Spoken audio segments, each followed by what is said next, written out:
ममता दीदी जिनके इस्तीफे की बात हर दिन हो रही है, 13 साल से सीएम है और 13 साल में पहली बार ऐसा हुआ है जब ममता दीदी इस तरह से फंसी हो कि बात इस्तीफे तक चली गई हो। हमने सोचा कि आज उस ममता दीदी की बात की जाए जो लगातार 2011 से सीएम बन रही है। वो सीएम जो महिलाओं को सुरक्षा कवच आज तक नहीं पहना पाई, वो महिला सीएम जिसने पूरे सिस्टम की धज्जियां उड़ाई, वो धज्जियां जिस कारण हजारों ट्रेनी डॉक्टर सड़क पर हैं। वो इंसाफ की लड़ाई लड़ रही है। एक महिला दूसरी महिला से इंसाफ मांग रही है। चलिए पूरी खबर क्या है आपको इस रिपोर्ट के जरिए बताते हैं। नमस्ते, मेरा नाम श्रुति है और अपना उत्तर प्रदेश न्यूज के डिजिटल प्लेटफॉर्म पर आपका स्वागत है। पश्चिम बंगाल भारत की राजनीति में हमेशा से अपना खास स्थान रखता है। ममता बनर्जी तृणमूल कांग्रेस की मुखिया है और पश्चिम बंगाल की पहली महिला मुख्यमंत्री भी है। साल 1998 में दीदी ने अपनी अलग पार्टी का गठन किया और उसी साल लोकसभा चुनाव में 8 सीटों पर जीत भी हासिल की थी। ममता बनर्जी साल 1999 में राष्ट्रीय जनतांत्रिक गठबंधन का हिस्सा भी रही और 2002 में केंद्र सरकार में रेल मंत्री भी रह चुकी है। पश्चिम बंगाल के साथ ही पूरे देश में उन्हें दीदी कहकर बुलाया जाता है। वो बात अलग है कि दीदी यानी बहन का रोल निभाना हर किसी के लिए आसान नहीं है। खैर, बेहद साधारण परिवार से ममता दीदी आती है, लेकिन शायद उस माँ बाप का दर्द दीदी को 2 महीने से नहीं दिख रहा, तभी तो परिजन ममता दीदी से लगातार गुहार लगा रहे हैं कि हमारी बेटी को इंसाफ दे दो। पश्चिम बंगाल की मुख्यमंत्री और तृणमूल कांग्रेस की मुखिया ममता बनर्जी का जन्म 5 जनवरी 1955 को कोलकाता के एक साधारण परिवार में हुआ था। इनके पिता का नाम प्रोमिलेश्वर बनर्जी और माता श्रीमती गायत्री देवी थी। प्रोमिलेश्वर बनर्जी स्वयं एक स्वतंत्रता सेनानी रह चुके थे, लेकिन ममता बनर्जी जब 9 साल की थी तभी उनके सिर से पिता का साया उठ गया था। इसके बाद उन्हें काफी आर्थिक परेशानियों का सामना भी करना पड़ा। कोलकाता के ही जोग माया देवी कॉलेज से ममता बनर्जी ने इतिहास में ऑनर्स की डिग्री हासिल की। इसके बाद शिक्षा और कानून की डिग्री भी उन्होंने प्राप्त की। कभी शादी ना करने वाली ममता दीदी आज पूरे देश में विरोध का सामना कर रही हैं। ममता दीदी ने बहुत ही कम उम्र में राजनीति में प्रवेश भी कर लिया था। जी हाँ, महज 15 साल की आयु में वो देश प्रदेश की राजनीति में सक्रिय हो गई थी।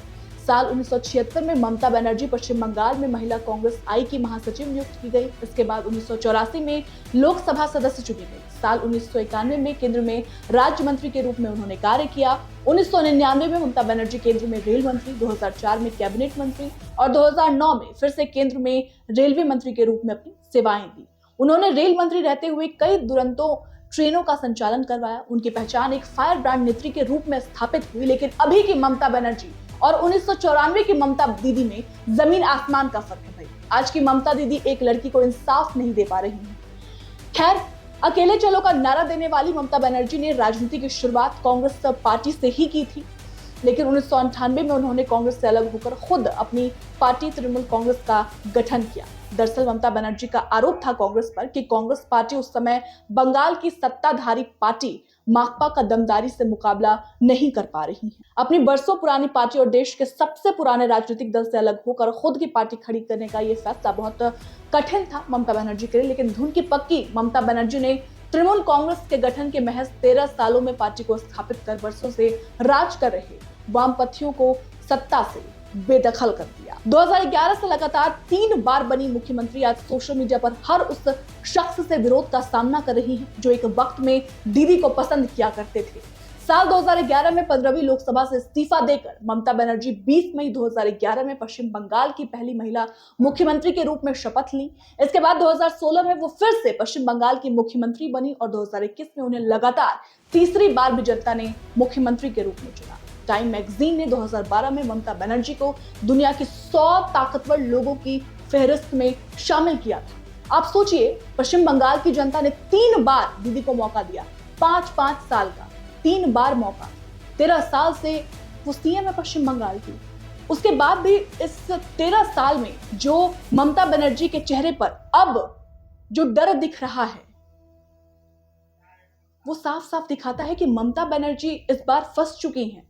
13 साल से सीएम है। आप सोचिए ना, 13 साल से किसी राज्य की मुखिया है वो, और उनसे अब ऐसा लग रहा है कि उनसे अब राज्य ही नहीं संभल रहा है और वो राज्य संभालने में सबसे बुरी तरीके से फेल साबित हो रही हैं। फेल सीएम अगर उनके लिए ये वाक्य, ये शब्द अगर इस्तेमाल किया जाए, फेल सीएम, तो शायद ये गलत ना हो। ममता बनर्जी फेल हो रही है, पूरी तरीके से अपने राज्य में फेल हो रही है। तभी तो 2 महीने बीत चुके हैं, अब तक ममता दीदी ने उस लड़की को न्याय नहीं दिलाया है भाई, इंसाफ नहीं दिलाया है। हर दिन सुबह से लेकर शाम से लेकर रात तक हर ट्रेनी डॉक्टर सड़क पर रहते हैं, भूख हड़ताल करते हैं, ना जाने क्या क्या करते हैं। उसके बावजूद ममता दीदी अब तक उस लड़की को इंसाफ नहीं दिला पाई है, अब तक उसके परिवार को इंसाफ नहीं दिला पाई है, अब तक उन 1000 डॉक्टर्स को इंसाफ नहीं दिला पाई है जो डॉक्टर लगातार दिन रात सड़क पर हैं, प्रदर्शन कर रहे हैं, मांग कर रहे हैं। आप सोचिए, अगर कोई जनता किसी को मौका दे, बार बार मौका दे, तो शायद उसका विश्वास हो, और शायद का शब्द इस्तेमाल ना करें, शायद इस्तेमाल शब्द करना गलत होगा, वही विश्वास है। जनता का विश्वास था ममता दीदी पर, तभी तो ममता दीदी को बार बार चुना, तीसरी बार चुना गया ममता दीदी को। अब सोचिए ना, उसके बावजूद अगर सीएम होने के नाते ममता दीदी फेल हो रही हैं, तो ऐसा लगता है कि अगली बार शायद ममता दीदी को मौका नहीं दिया जाएगा। पश्चिम बंगाल की जनता, पश्चिम बंगाल की महिलाएं और पश्चिम बंगाल की पूरी जनता ममता दीदी को इस बार मौका नहीं देगी।